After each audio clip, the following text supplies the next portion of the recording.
हरे कृष्णा। सबका हार्दिक स्वागत है इस डेली श्रीमद् भागवतम की कक्षा में। तो हम लोग पहले स्कंद के दूसरे अध्याय पे चर्चा कर रहे थे और इसका अंतिम कुछ श्लोक 3-4 श्लोक बचे हैं। तो देखिए कि किस तरह से ऋषियों ने 6 प्रश्न पूछे, शौनकादि ऋषि ने, और 2 प्रश्न के उत्तर सुद गोस्वामी दे दिए और उसको बहुत एलोबरेटली समझाया, बहुत अलग अलग सिद्धांत और अलग अलग बातें उसमें बताए अमेजिंगली। तो पहला प्रश्न क्या था? प्रश्न एक बार दोहराते हैं। चलिए, पहला प्रश्न क्या था? हाँ, मानव समाज का परम कल्याण। दूसरा, शास्त्रों का मर्म क्या है। और तीसरा,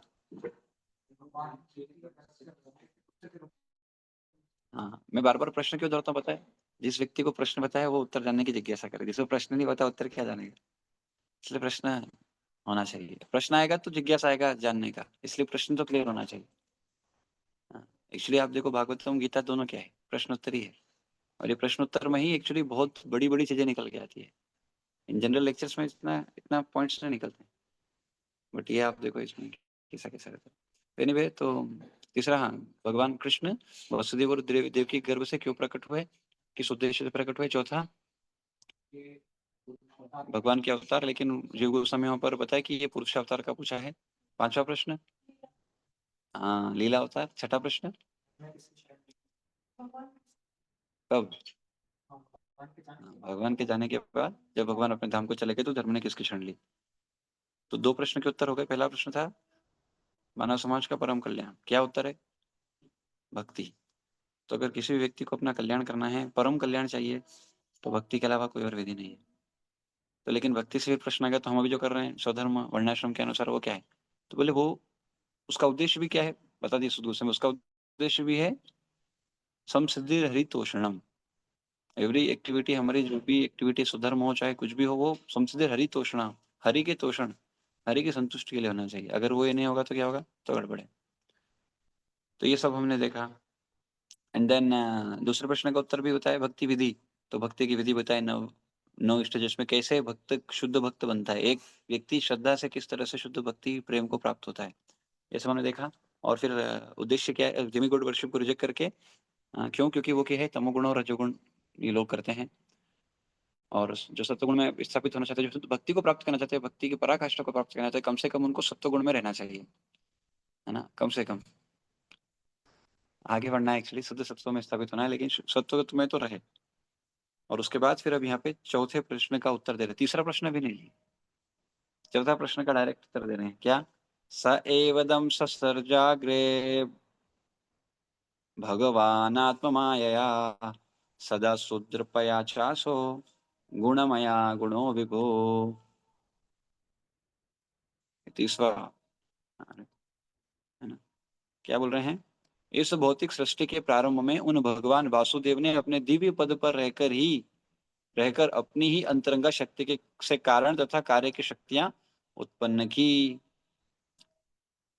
भगवान की स्थिति, अच्छा, पहले मंगलाचरण और ये सब कर लेते हैं। ओम अज्ञानतिमिरान्धस्य ज्ञानाञ्जनशलाकया चक्षुरुन्मिलितं येन तस्मै श्रीगुरवे नमः।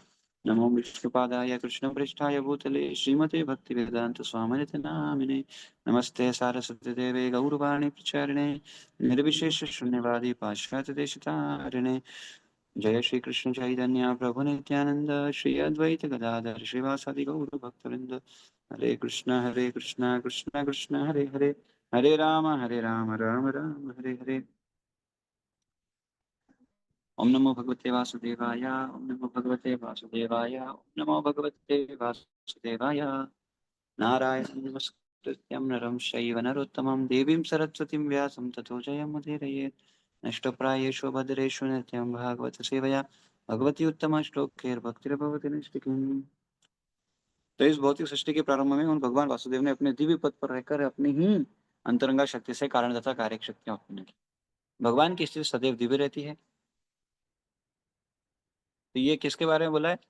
उन भगवान ने, भौतिक सृष्टि के प्रारंभ में उन भगवान वासुदेव ने अपने दिव्य पद पर रहकर, और दिव्य पद की बात हो रही है, ये यहाँ पर वर्णन है। क्या है, किसके बारे में बोल रही है? यह है कारण दक्ष विष्णु के बारे में। क्योंकि उनसे ये है ना आया ऐसा। तो भगवान कैसे सदैव दिव्य रहती है, क्योंकि भौतिक जगत की सृष्टि के लिए आवश्यक कारण कार्य शक्तियां भी उन्हीं के द्वारा उत्पन्न की गई है। अतः वे भौतिक गुणों से अप्रभावित रहते हैं। उनका अस्तित्व, रूप, कार्य तथा साज सामग्री, ये सब भौतिक सृजन के पहले से विद्यमान हैं थे। वे पूर्ण रूप से आध्यात्मिक है और उन्हें इस भौतिक जगत के गुणों से कोई लेना देना नहीं रहता, क्योंकि ये गुण भगवान के आध्यात्मिक गुणों से भिन्न हैं। हरे कृष्ण।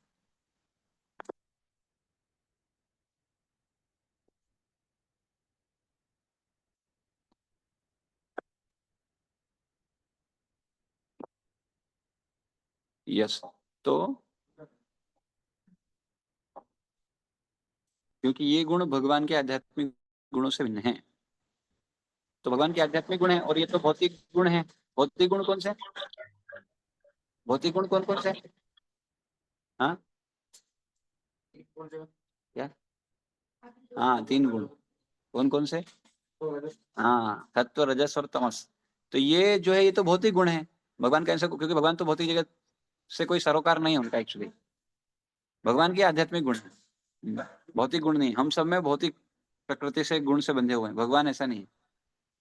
तो मायावाद विचारधारा के प्रधान श्रीपाद शंकराचार्य ने भगवत गीता के श्री कृष्ण के इस दिव्य पद को स्वीकार किया है।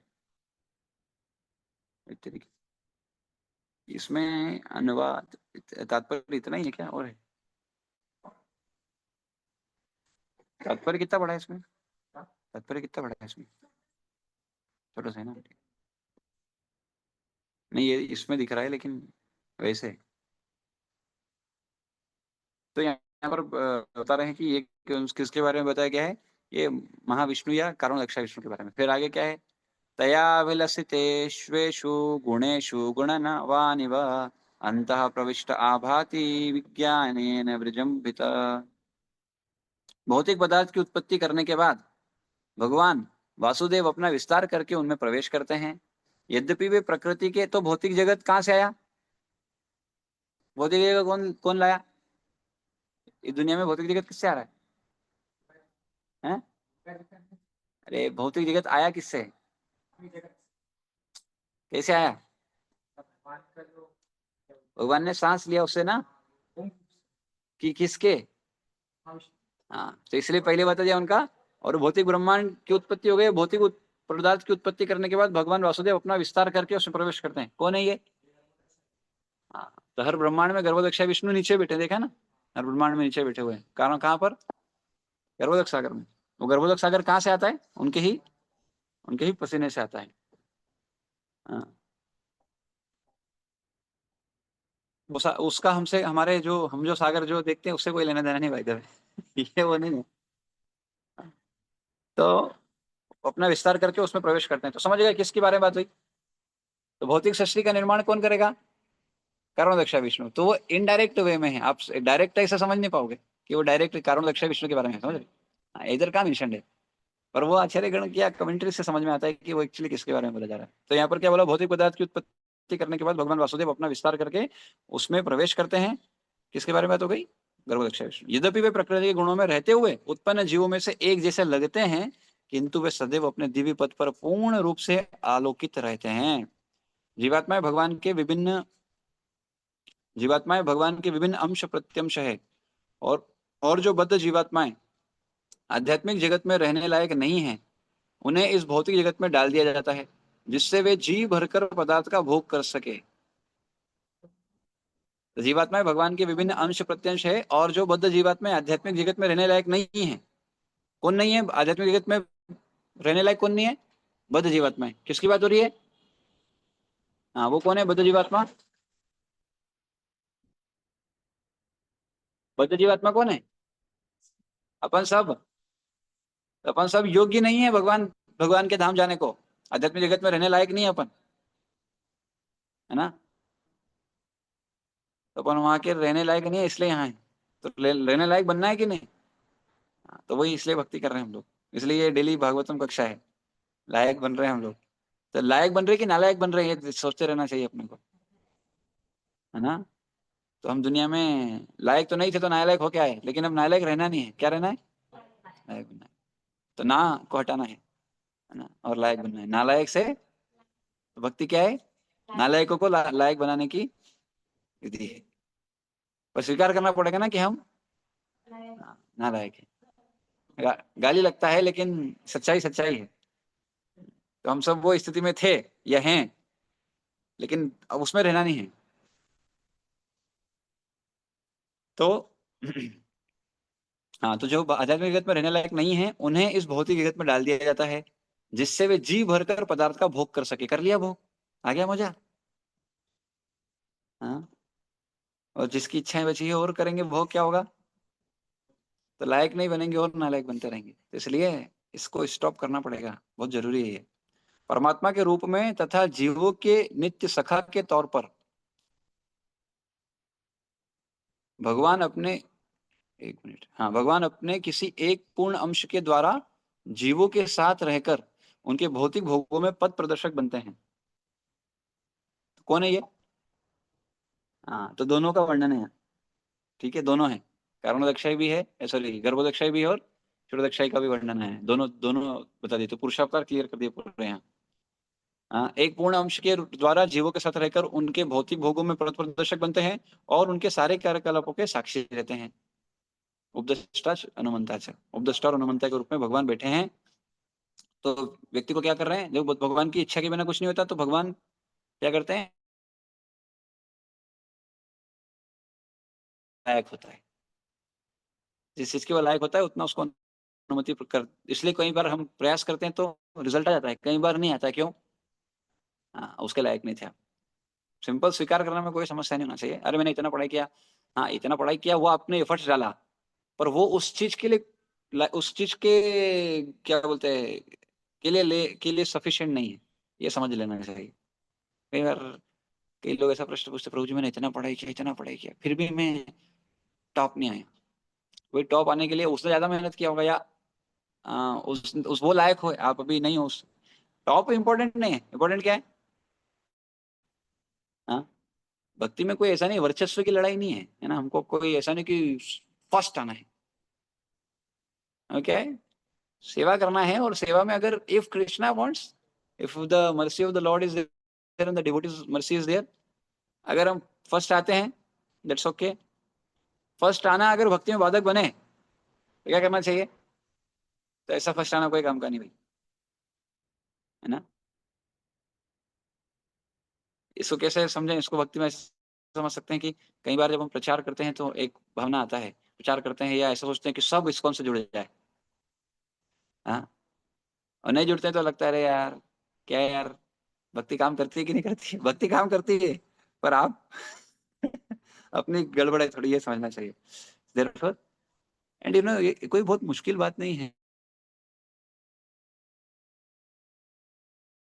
धर्म की शुरुआत कहाँ से होती है, हाँ, नियम पालन करके, हाँ, नियम पालन करके, आदेशों का पालन, शास्त्र के अनुसार अगर अपन जीवन यापन करेंगे तो भगवान क्यों रोकेंगे आप। हाँ ठीक है, आप प्रचार करो, पूरी दुनिया में प्रचार करो, हाँ, तो व्यक्ति को अपनी स्थिति में रहना चाहिए। सिर्फ भगवान तो अपनी स्थिति में रह लेते हैं, क्योंकि वो तो, इसलिए उनका एक नाम क्या है, हाँ, जो अपनी पोजीशन से गिरते नहीं, भगवान अच्युत। अच्युत मतलब जो अपनी पोजीशन से कभी गिरते नहीं, उनकी पोजीशन हमेशा फिक्स है, ऐसा कभी नहीं होगा कि वो उस लायक नहीं रहेंगे, ऐसा नहीं। हाँ, ये भगवान का तत्व अलग है। तो जहाँ जीवात्माएं भौतिक भोग करते हैं, वहीं भगवान भौतिक वातावरण से प्रभावित हुए बिना अपने दिव्य पद पर बने रहते हैं। श्रुतियों में कहा गया है कि एक वृक्ष पर दो पक्षी है, इनमें से एक वृक्ष का फल खा रहा है और दूसरा उसकी गतिविधियां देख रहा है। यह साक्षी भगवान है और फल को खाने वाला पक्षी जीवात्मा है। फल खाने वाला जीवात्मा अपने वास्तविक स्वरूप को भूल गया है। कायम क्यों भूल गया है, क्योंकि कायम में बिजी है वो फल खाने में, ये भूल गया कि ये फल देने वाला कौन है। वास्तविक स्वरूप को भूल गया है और भौतिक जगत के सकाम कर्मों में बुरी तरह व्यस्त है। तो ये सकाम कर्म का ये जो चक्र है, इसको तोड़ना पड़ेगा। लेकिन कल आप बोलोगे कल तो भगवान सकाम कर्म में लगा रहे हैं, अर्जुन को क्यों लगा रहे हैं, मैंने पहले एक इसलिए क्लियर कर दिया था। वो उस व्यक्ति के लिए सकाम कर्म लगाना जो कुछ नहीं कर रहा है, तो उसको बोलता है अरे निठल्ले, अरे कुछ तो कर, कर्म कांड ही कर कर। हाँ, लेकिन जो ऑलरेडी उसमें उसको करे जा रहा है, उसको क्या करना चाहिए? उसको आगे बढ़ना चाहिए।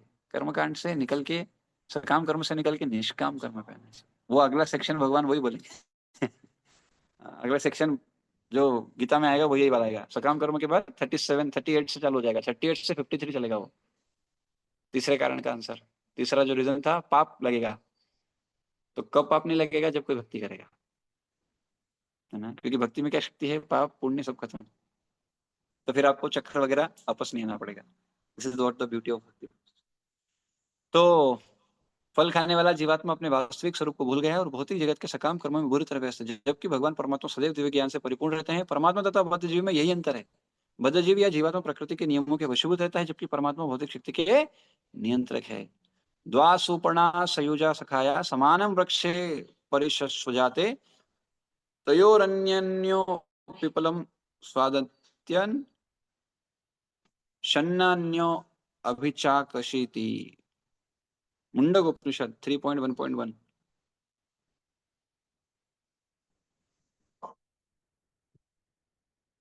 पता नहीं इसमें पूरा है कि नहीं, ये थोड़ा सा फुटनोट्स वगैरह लिखे हुए हैं इसमें, पता नहीं कहाँ से। यथा व्यवहितो व्यर्हिर्दारुष्वेकः स्वयोनिषु ज्ञानेव भाति विश्वात्मा भूतेषु च तथा पुमान्। परमात्मा रूप में भगवान सभी वस्तुओं में उसी तरह व्याप्त रहते हैं जिस तरह काष्ठ के भीतर अग्नि व्याप्त रहती है। और इस प्रकार यद्यपि वे एक एवं अद्वितीय है, वे अनेक प्रकार से दिखते हैं। तो भगवान कैसे रहते हैं? जीवात्मा के हृदय में। किस रूप में? परमात्मा स्वरूप में। और वही परमात्मा कौन है? क्षीरोदक्षाई विष्णु। कहाँ रहते हैं क्षीरोदक्षाई विष्णु? कहाँ रहते हैं? क्षीर सागर कहाँ? श्वेत द्वीप है। हाँ, ध्रुव लोग। तो वो वैकुंठ है। एक और वैकुंठ है। एक और वैकुंठ है, कहाँ है? हाँ, इस भूलोक में भी है। इस भूलोक पे भी एक वैकुंठ है, वो कहलाता है प्रापंचिक वैकुंठ। वो कहाँ है लेकिन? वो लोका लोका माउंटेन। हाँ, गोल्डन लैंड है, यानी जहाँ पर एक्चुअली कुछ नहीं है, वो जगह पर लोका लोका माउंटेन है। वो जो उसमें देखा होगा आपने, वहां पर प्रापंचिक वैकुंठ है। तो वहां से लेकिन क्या होता है, जैसे शास्त्र में लिखा है, कोई व्यक्ति मेरे धाम को जाता है तो आता नहीं है, तो सही बात है। लेकिन कहाँ से आता है? ये प्रापंचिक वैकुंठ से आता है। इस वैकुंठ का वर्णन वो तो नहीं है ना, वो तो भगवान का धाम। क्या बोलते हैं, एक दृष्टि से वहां भगवान विराजमान नहीं है, but it is also considered as Vaikuntha. ये अगर आप पढ़ोगे, कहाँ था वो? 5.5 point something somewhere. Eighth canto में कहीं तो था। एनीवे, तो या तो उसी तरह से अद्वितीय है, अनेक प्रकार से दिखते हैं। पूर्ण पुरुषोत्तम भगवान वासुदेव अपने किसी एक पूर्णांश के से सारे भौतिक जगत में विस्तार करते हैं और उनका अस्तित्व परमाणु ऊर्जा तक के भीतर देखा जा सकता है। पदार्थ, प्रति पदार्थ, प्रोटॉन, न्यूट्रॉन आदि भगवान के परमात्मा रूप के विभिन्न परिणाम हैं। अगर आप देखोगे ये भौतिक जगत कैसे बना, कौन कैसे आया, तो बोलते हैं पहले एक सूप था। अब वो किसका सूप था पता नहीं, लेकिन सूप था। वो कैसा था, अच्छा था बुरा था पता नहीं, लेकिन सूप था। और उस सूप में क्या हुआ, एक वो टकराया उस पे, क्या बोलते हैं उसको, एस्टेरॉइड। हाँ, एक एस्टेरॉइड उसमें टकराया, और वो उसके टकराने से क्या हुआ, सब सब कुछ आया। इस तरह से एक थ्योरी है। इस तरह से कि उससे फिर न्यूट्रॉन प्रोटॉन ये सब फिर धीरे धीरे एटम निकला, ये निकला, इस तरह से वो सब निकला। अमीबा निकला, सॉरी, पहले को निकला अमीबा।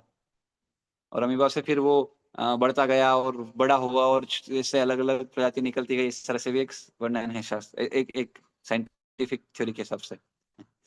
हाँ। तो लेकिन यहाँ क्या वर्णन है, सीधा सीधा, कि ये जो है सब अल्टीमेटली भगवान के परमात्मा रूप के विभिन्न परिणाम है। जिस प्रकार काष्ठ से अग्नि प्रकट होती है, काष्ठ मतलब लकड़ी, लकड़ी से क्या होता है? अग्नि। दिखती है क्या? दिखती है बाद में। अग्नि में, लकड़ी में अग्नि है तो दिखाओ, लकड़ी में अग्नि कहाँ है, जलाओ तो दिखाओ, दिखेगी ना। ऐसे ही दूध से मक्खन निकलता है, दोनों मक्खन है, कहाँ है? हाँ, हाँ, एक विदेश जाएगा तो निकले। उसी प्रकार परमात्मा रूप में भगवान की उपस्थिति उन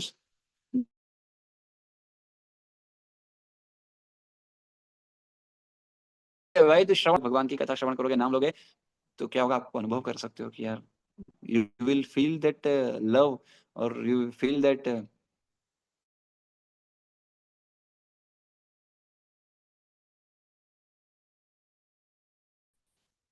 तो इसलिए भगवान की, उसी प्रकार परमात्मा रूप में भगवान की उपस्थिति उन दिव्य विषयों के वैध श्रवण तथा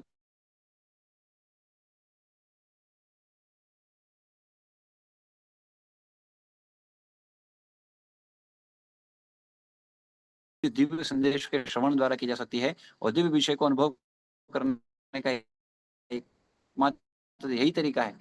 जिस प्रकार किसी अन्य अग्नि द्वारा जलाने पर काष्ठ से अग्नि प्रकट होती है, उसी प्रकार मनुष्य की देवी चेतना अन्य देवी अनुकंपा से ही प्रकाशित की जा सकती है।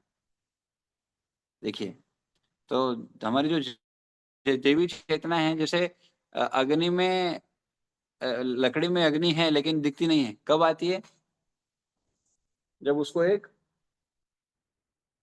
हाँ, नहीं माचिस से नहीं, लाइटर से भी जला सकते हैं, देखो चलता है ना। ये लाइटर हम कोई बीड़ी सिगरेट पीते हैं उसके लिए नहीं है, ये कुछ तो कई के लाए थे, हाँ, तो उसका ही है, तो उसके कारण से रखा हुआ है यहाँ लाइटर। बट एनीवे, तो इससे क्या होता है हम देख सकते हैं, अगर आप, तो वैसे ही, हाँ, तो उसको जलाने के लिए कोई चाहिए, आग लगाने वाला कोई चाहिए ना, आग लगाने वाले नहीं, चिंगारी, चिंगारी तो होनी चाहिए ना, जहाँ से वो व्यक्ति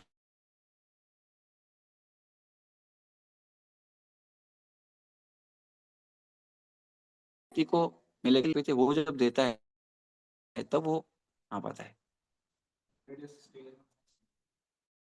हाँ,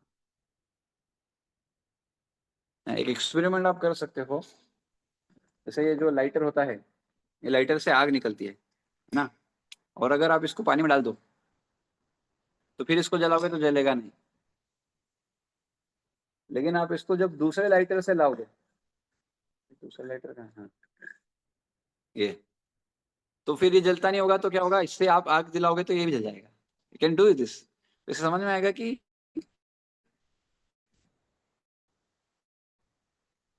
ये अपने आप से कैसे स्थिति आती है, यद्यपि ये तो, इसमें आग है, क्या होता है, हाँ, तो इसी तरह से देवी चेतना जो हमारे अंदर है, उसको लाने के लिए क्या चाहिए, वैसा कुछ तो एक माध्यम चाहिए, जिससे क्या होगा, और वो गुरु वो माध्यम है, साधु शास्त्र गुरु वही, जो भी हम करें वो इन तीन सम्मत होना चाहिए, एक मत में होके उसको स्वीकार करते हुए आगे बढ़ना चाहिए, बहुत इंपॉर्टेंट है।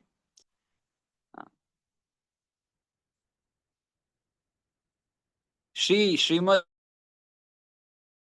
पूज्य गुरु, ये देखो प्रभुपाद जी लिखे हैं, श्रीमद पूज्य गुरु काष्ट रूप जीवात्मा से में विनम्रता से श्रवण करने वाले कर्णों द्वारा समुचित दिव्य संदेश प्रविष्ट कराकर, तो इसके लिए कैसा करना पड़ेगा, व्यक्ति को विनम्र होकर श्रवण करना पड़ेगा, गुरु से प्रविष्ट कराकर आध्यात्मिक अग्नि प्रज्वलित करा सकते हैं। अतः विनम्रता से सुनने की इच्छा के साथ ही समुचित गुरु के पास जाना चाहिए। विनम्रता से ना, गुरु को चैलेंज कर, ए तुम ऐसा बोलते, बताओ कहाँ लिखा है, तो हो गया उसका कल्याण, वो तो क्या सकेगा। तो चैलेंजिंग मूड से नहीं, चैलेंजिंग एटीट्यूड से नहीं, पर विनम्रता से पूछना चाहिए। इस प्रकार धीरे धीरे देवी अस्तित्व की अनुभूति हो जाती है। पशुता तथा मानवता का भेद इसी विधि पर आधारित है। मनुष्य ठीक से सुन सकता है, जबकि पशु ऐसा नहीं कर सकता। तो कितने श्लोक है, अरे 54 है, कोशिश करते हैं। असो गुणमये भावेर्भूत सूक्ष्मेन्द्रियात्म भी स्वनिर्मितेषु निर्विष्टो भुंक्ते भूतेषु तद्गुणा। भौतिक जगत के तीन गुणों से प्रभावित हुए जीवों के देह में परमात्मा प्रविष्ट होते हैं, और सूक्ष्म मन के द्वारा तीन गुणों के फल भोगने के लिए जीवों को प्रेरित करते हैं। किसके द्वारा, मन के द्वारा। मन क्या है, सूक्ष्म ना, सूक्ष्म शरीर का पार्ट है। तो मन के द्वारा व्यक्ति क्या होता है, तीन गुणों के फल भोगने के लिए प्रेरित होता है। इसलिए वो एक श्लोक है ना, ये मेरे पूरे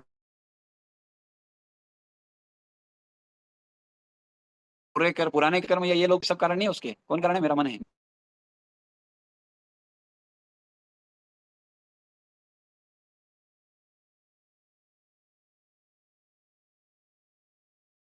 मेरा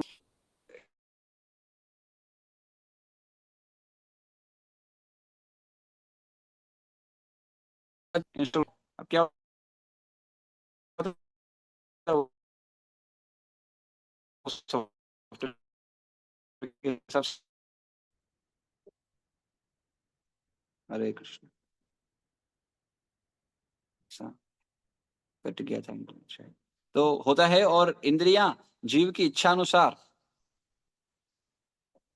उत्पन्न हो की जाती है। हाँ, तो जीवात्माएं कैसे, इंद्रियां कैसे उत्पन्न होती है व्यक्ति की इच्छानुसार। तो अब जो व्यक्ति जितनी इच्छाएं करता है, तो कितनी इच्छाएं करता है टोटल एक व्यक्ति? 84 लाख। और उस इच्छा के हिसाब से जो इच्छा प्रधान है उस हिसाब से उसको वो शरीर मिलता है। तो सोच रहे, इच्छा से शरीर का निर्माण है, इच्छा से शरीर का निर्माण है, और इच्छा से ही वो शरीर से निकलने का भी सिद्धांत है। तो जीवात्मा को जब इच्छा शुद्ध करेगा, सबसे इंपॉर्टेंट हर चीज की क्या है? Desire. If you desire and if you deserve, then you will get. First comes desire. तो जब तक व्यक्ति के अंदर भौतिक भोग की इच्छा है, तो वो शरीर प्राप्त करेगा। अब किस तरह का भोग की इच्छा है? किसी को मांस खाना है, तो उसको कैसी इंद्रिया मिलेगी? हाँ, तो उसको पशु योनि मिलती है। किसी का अगर मान लीजिए बहुत ज्यादा सेक्सुअल अर्जेस है, ऐसे व्यक्ति को किसका शरीर मिलेगा? कबूतर का शरीर मिलेगा। 1 घंटे में 12 बार सेक्स करता है वो, इतना खतरनाक उसका वही काम है और कोई काम ही नहीं है। इसी तरह से कोई व्यक्ति, हाँ, उड़ने की इच्छा करेगा, पक्षी बनेगा। समझ रहे हो आप? मतलब इच्छा, जैसी इच्छा करेगा वो प्रधान, वो उसको उसका अगला शरीर निर्माण कर देगा वो। इसलिए आप, बहुत इंपॉर्टेंट है क्या इच्छा कर रहे हो। किसी की इच्छा है, हाँ, एक गाड़ी हो, एक बंगला हो, हाँ, और तो वो इच्छा से क्या होगा? बहुत ज्यादा इच्छा है तो फिर अगले जन्म में घर बनाने वाला बन जाएगा वो, बिल्डर या मिस्त्री या ये सब क्यों आ रहा है उसके अंदर? वो क्यों स्वधर्म बन रहा है? आप समझ रहे हो व्यक्ति का स्वधर्म कैसे बनता है? ये इच्छाओं से निर्माण होता है। क्यों उसके अंदर वो बहुत तीव्र इच्छा होता है वो चीज करने का? तो अगर आज हमारे अंदर कोई गड़बड़ है, समझ लेना पुराना वो चीज कैरी फॉरवर्ड हुआ है। तो कम से कम अब उससे निकलना है, नहीं तो फिर क्या होगा? वो चक्र कंटिन्यू होने वाला है। तो भगवान परमात्मा रूप में जीव को भौतिक सुख प्रदान करने में सहायक बनते हैं, क्योंकि जीव अपनी इच्छा के अनुसार कोई भी भौतिक सुख प्राप्त करने में पूर्ण रूप से अक्षम है, सक्षम नहीं, अक्षम है।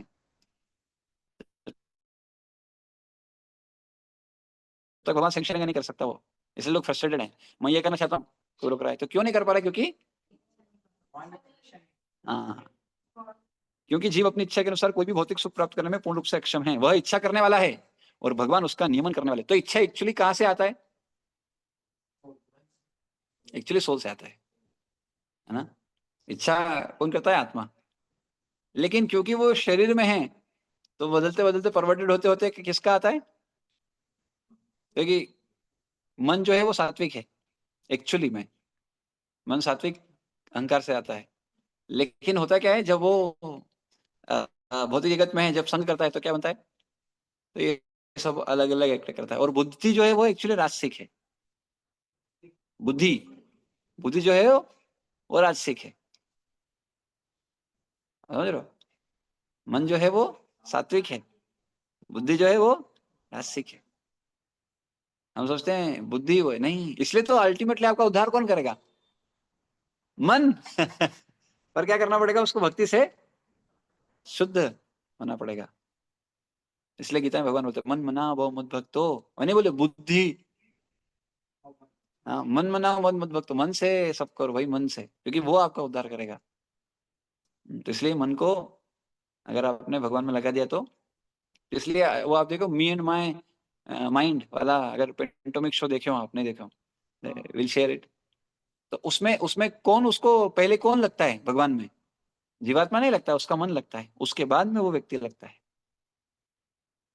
मन की ही चल रही गाड़ी, मन। इसलिए मन को, इसलिए बोला मन को छोड़ो मत, मन को शत्रु नहीं, मन को मित्र बनाओ। इधर भगवान बोलता है। हाँ, क्योंकि मन ही आपका उद्धार करेगा। पर कब? जब ये भगवान की सेवा में लगेगा। तो मन ही समस्या का भी कारण है, लेकिन मन ही समस्या का निजात भी करके दे देगा। बस इसको, मन को बस लगाना है सही जगह। And therefore this whole process is actually, so somehow और अदर हमारा माइंड भगवान में इंगेज हो। वह इच्छा करने वाला है और भगवान उसका नियमन करने वाले हैं। हाँ, आशा यह है कि सारे जीव भगवान के अंश है, अतः वे भगवान से अभिन्न हैं। भगवत गीता में भगवान ने विविध शरीरधारी जीवों को अपना पुत्र कहा है। क्या बोला है? कहाँ से? हाँ, हम विजय प्रताप, आशा हम समझ, हम विजय प्रताप, यस। तो मैं सारे यानी 84 लाख का बीज कौन है? 84 लाख योनियों में जितने भी लोग हैं वो सब भगवान के ही हैं। तो किसी से नफरत नहीं करना चाहिए, किसी भी जीवात्मा से नफरत नहीं करना चाहिए, है ना। इवन सांप बिच्छू से भी नहीं करते हैं। पर साधु लोग उनको मारने में फिर आनंद क्यों लेते हैं? क्योंकि द्वेषी प्रवृत्ति के लोग हैं। ऐसा नहीं कि जा जाके ढूंढ ढूंढ के कहाँ है बिच्छू, कहाँ है सांप, उसको जंगल में से जा जाके पकड़ के मारते नहीं, आ गया कभी गलती से तो मार देते हैं। भाई यार इधर दूसरों को, क्योंकि ये द्वेषी है, ये ये लोग ऐसे हैं, सांप और बिच्छू की प्रवृत्ति ऐसी है, वो कोई उनको परेशान नहीं करेगा तब भी जाके उनको डंक मारता है या काटेगा वो।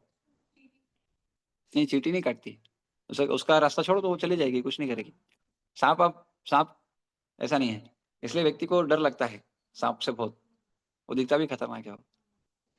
हाँ, आप अगर मान लो, हाँ, और आप देखो कैसा है, अगर मान लो कोई व्यक्ति इधर कुछ काम कर रहा है,